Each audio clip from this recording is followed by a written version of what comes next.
Assalamualaikum warahmatullahi wabarakatuh. Halo semuanya, kembali lagi dengan saya di video sekian Tias dengan NIM 22515060711141. Di part 2 ini saya akan menjelaskan mengenai data statistika.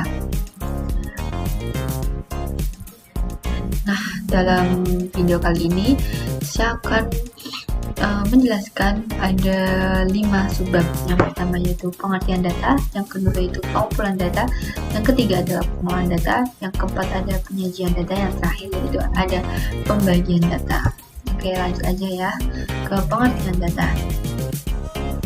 Pengertian data menurut Ralston and Riley pada tahun 2004, data didefinisikan sebagai fakta atau apa yang dikatakan sebagai hasil dari suatu observasi terhadap fenomena alam sebagai hasil observasi langsung terhadap kejadian atau fakta dari fenomena di alam nyata. Data bisa juga berupa tulisan atau gambar yang dilengkapi dengan nilai tertentu. Contohnya di sini adalah daftar hadir siswa semester 1 ilmu perpustakaan dan kearsipan adalah sebuah data. Daftar tersebut masih merupakan bentuk mentah karena belum memberikan sebuah informasi apapun. Nah, yang kedua yaitu di sini ada ilustrasi proses pengolahan data dan analisis data. Yang pertama yaitu ada pengumpulan data, yang selanjutnya adalah editing data dan coding data, kemudian ada pengolahan data, kemudian ada analisis data, dan yang terakhir ada interpretasi data. Nah, ini adalah proses pengolahan data dan analisis data. Itu ada prosesnya yaitu sebagai berikut ini.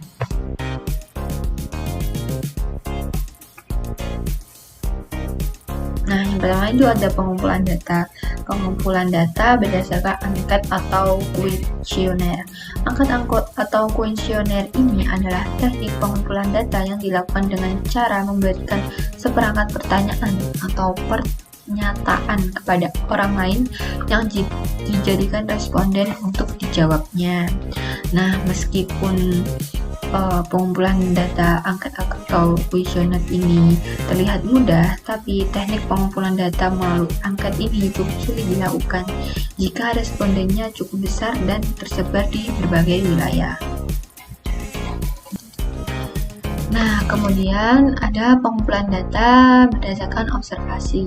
Observasi merupakan salah satu teknik pengumpulan data yang tidak hanya mengukur sikap dari responden, wawancara, dan angket, namun juga dapat digunakan untuk merekam berbagai fenomena yang terjadi, situasi, atau kondisi. Teknik ini digunakan bila peneliti ditujukan untuk mempelajari perilaku manusia, proses kerja, atau gejala-gejala alam, dan dilakukan pada responden yang tidak terlalu besar. Nah, di dalam observasi ini terdapat terbagi menjadi dua. Yang pertama yaitu participant observation dan yang kedua yaitu non-participant observation. Apa sih participant observation? Nah, participant observation ini adalah peneliti secara langsung terlibat dalam kegiatan sehari-hari orang tersebut atau responden tersebut atau situasi yang diamati sebagai sumber data. Nah, berlawanan dengan participant observation, non-participant observation ini merupakan observasi yang penelitinya tidak ikut serta langsung dalam kegiatan atau proses yang sedang diamati. Itu. Kemudian ada pengumpulan data berdasarkan wawancara. Wawancara merupakan teknik pengumpulan data yang dilakukan melalui tatap muka dan tanya jawab langsung antara pengumpul data maupun peneliti terhadap narasumber atau sumber data. Nah, dalam wawancara ini terbagi juga menjadi dua, yaitu wawancara terstruktur dan wawancara tidak struktur. Jika wawancara terstruktur artinya peneliti telah mengetahui dengan pasti apa informasi yang ingin digali dari respondennya, sehingga daftar pertanyaan itu sudah dibuatnya secara sistematis.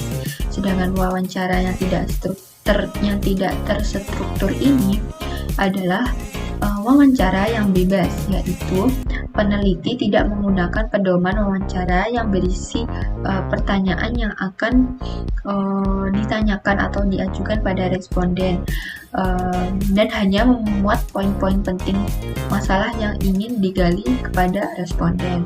Gitu. Kemudian ada editing data. Nah, tujuan dilakukannya editing data adalah untuk yang pertama, melihat lengkap tidaknya pengisian kuesioner. Yang kedua, melihat logis tidaknya jawaban dari para responden. Yang ketiga, yaitu melihat konsistensi antara pertanyaan dan jawaban. Jadi melihat konsistensi antara pertanyaan dan jawaban itu konsisten atau tidak. Kemudian yaitu ada coding data. Nah, coding dilakukan untuk pertanyaan-pertanyaan. Yang pertama tertutup. Bisa dilakukan pengkodean sebelum ke lapangan. Yang kedua yaitu ada setengah terbuka, yaitu pengkodean sebelum dan setelah dari lapangan. Dan yang ketiga yaitu terbuka. Terbuka di sini yaitu pengkodean sepenuhnya dilakukan setelah selesai dari lapangan.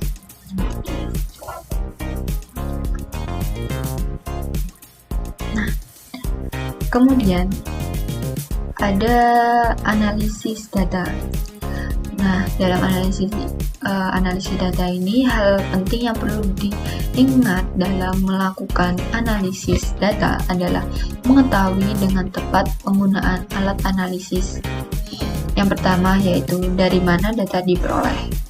Yang kedua, jika berasal dari sampel, apa teknik sampling yang digunakan. Yang ketiga, memakai skala apa data diukur. Maksudnya yaitu memakai skala data apa data maksudnya itu memakai skala atau datanya itu diukur. Yang keempat yaitu bagaimana hipotesis yang dibuat, apakah perlu dilakukan pengujian satu arah atau dua arah. Nah, di dalam analisis ini terdapat hal-hal penting yang perlu diingat, yaitu antara lain ada 4 poin ini.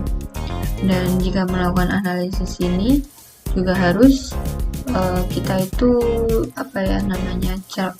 bukan cermat sih, kayak teliti terhadap apa yang kita teliti gitu. Nah, kemudian ada penyajian data. Yang pertama yaitu tabel. Bentuk penyajian ini merangkum data ke dalam bentuk baris atau kolom. Terdapat 2 jenis, yaitu tabel satu arah dan tabulasi silang, atau lebih dari satu arah atau two-way table. Jika tabel satu arah one-way table, yaitu tabel yang menunjukkan satu arah satu variabel atau satu karakteristik saja. Contohnya seperti ini, ada satu ini. Kemudian ada tabulasi silang, lebih dari satu arah atau two-way table, merangkum data dengan 2 atau lebih variabel secara bersamaan. Nah, ini ada contohnya seperti ini, data kelamin kelamin kan, jenis kelamin kan ada laki-laki dan perempuan. Ini lebih dispesifikasikan lagi gitu. Kalau ini lebih ke semuanya dicakup dalam jumlah responden ini. Nah, kemudian ada grafik. Grafik menunjukkan data berupa angka-angka. Beberapa jenis grafik yang dapat digunakan. Yang pertama yaitu grafik garis atau line chart untuk melihat pertumbuhan atau perkembangan suatu kejadian. Ini adalah contoh grafik garis seperti ini. Nah, kemudian ada grafik peta untuk melihat atau menunjukkan lokasi suatu wilayah beserta atribut atau karakteristiknya. Seperti ini contohnya. Nah, di dalam grafik peta ini sering disebut juga sebagai grafik kartograf. Nah, kemudian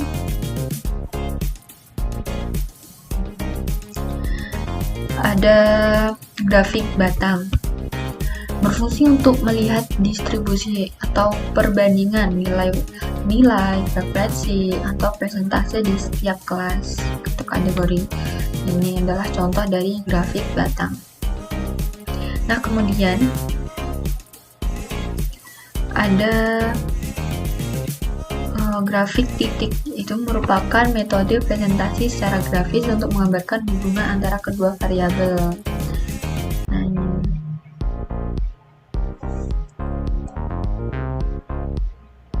Yang terakhir yaitu ada grafik lingkaran, pie chart. Grafik ini dapat berfungsi untuk melihat perbandingan dalam presentase atau proporsi.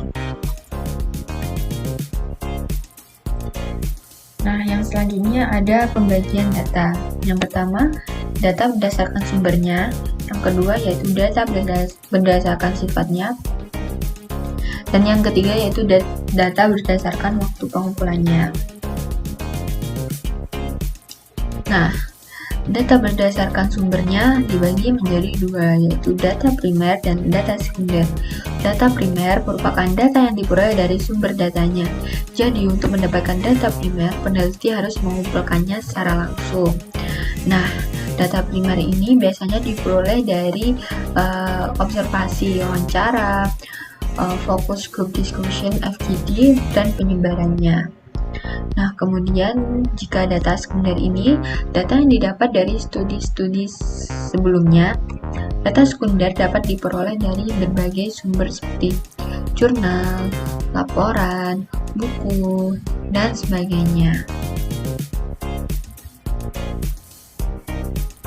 Kemudian ada data berdasarkan sifatnya.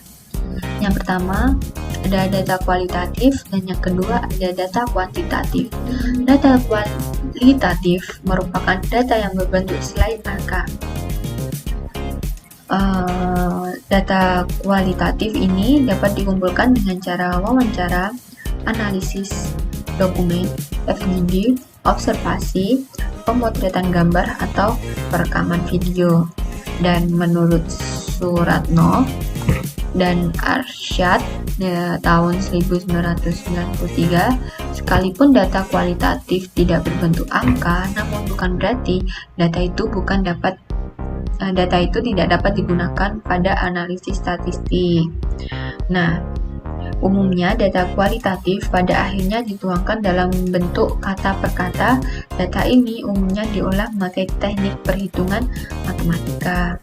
Yang kedua ada data kuantitatif, merupakan data yang berwujud angka atau bilangan.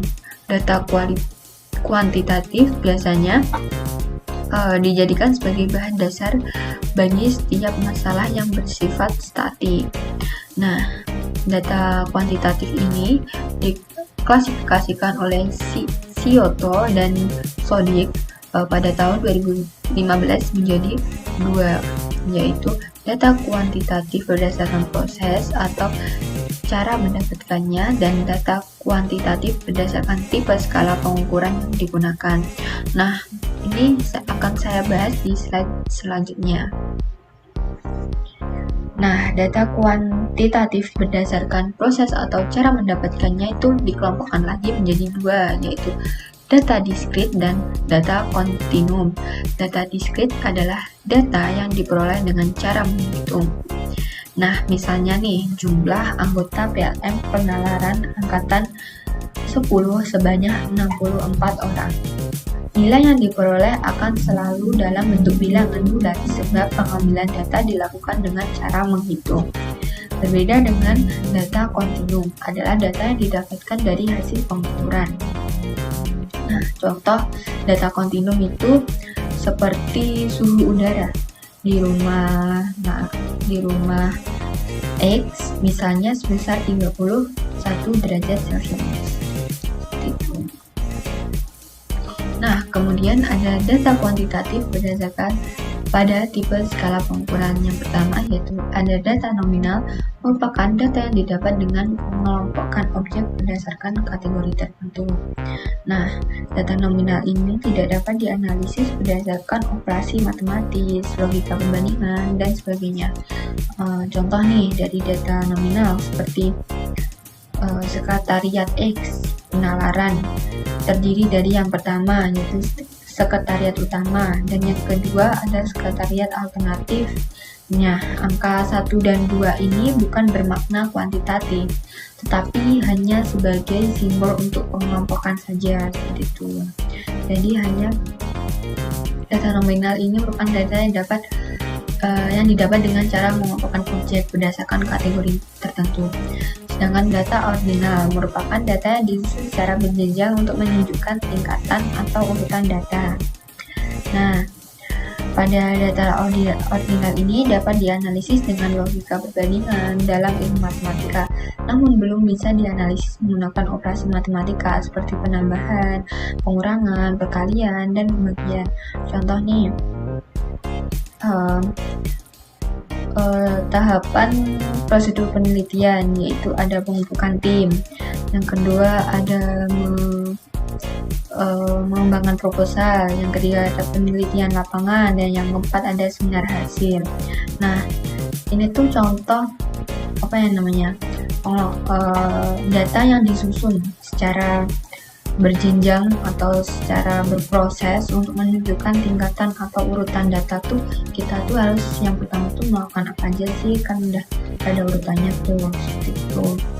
Nah, yang ketiga ada data interval, adalah data yang memiliki sifat dari data nominal dan data ordinal. Nah, menurut Yusuf tahun 2014, bahwa data interval ini dapat diolah dengan menggunakan teknik analisis ordinal atau nominal, namun diubah terlebih dahulu ke bentuk-bentuk skala ordinal atau nominal. Contoh nih, data interval yaitu rentang IPK mahasiswa A itu 3 sampai 3,5, sama jaraknya dengan IPK mahasiswa B, yaitu jaraknya 2,50 sampai 3,50. Jadi rentan antara IPK mahasiswa A dengan mahasiswa B itu sama gitu. Kemudian ada data rasio. Data rasio adalah data yang memiliki sifat dari data nominal, data ordinal, dan data interval. Nah, data rasio ini memiliki kelebihan dibandingkan dengan data interval karena data ini memiliki nilai mutlak yaitu 0.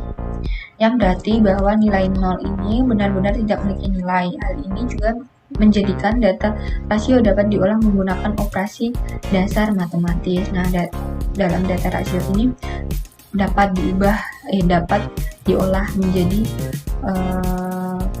operasi dasar matematika atau dapat diolah menggunakan operasi dasar matematis. Nah, yaitu yang selanjutnya yaitu data berdasarkan waktu pengumpulannya.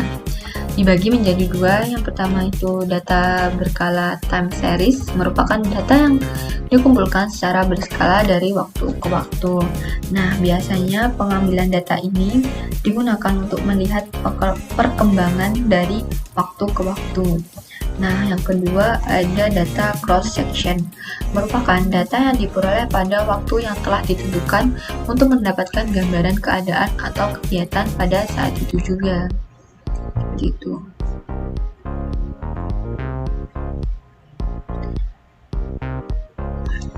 Sekian dari penjelasan saya mengenai data statistika. Apabila ada kurang lebihnya saya mohon maaf, dan semoga dengan video ini teman-teman bisa paham dengan apa yang saya sampaikan. Wassalamualaikum warahmatullahi wabarakatuh. Sampai jumpa.